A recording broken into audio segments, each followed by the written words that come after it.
असतो, परंतु त्यांनी उदारमानानं सांगितलं की सर आपण अशी एक परंपरा चालू करू की मुलांना प्रेरणा मिळेल, मुलं त्याचा आदर्श घेतील, मुलांमध्ये बराबरी लागेल आणि त्याप्रमाणे प्रतिवर्षी इयत्ता 10वी जी पहिली येणारी मुलगी तिचा हस्ते, मुलगा असो मुलगी असो, तिच्या हस्ते किंवा त्याच्या हस्ते तो ध्वजारोहण, त्याप्रमाणे आजचा ध्वजारोहणाचा मान माझी विद्यार्थिनीच आणि तिची मुलगी हा योग सुदैवानं येतो.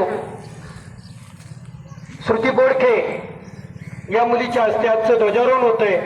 एक सन्मानाची गोष्ट आहे आणि त्या माझ्या विद्यार्थिनीला आपल्या नंदू कापकरची कन्या आहे की वडिलांना आईला किती अभिमानाचा क्षण या ठिकाणी आपल्याला अनुभवायला मिळतो.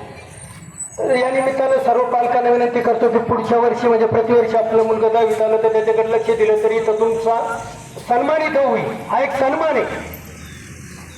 तर आज आमच्या स्मृतीच्या हस्ते आजचं ध्वजारोहण होत आहे. एक साथ बेसरा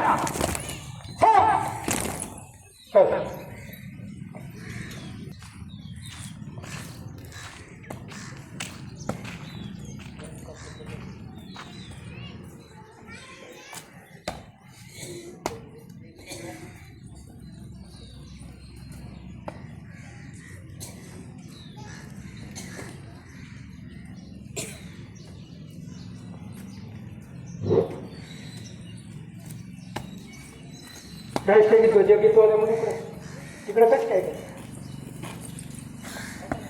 हॅलो का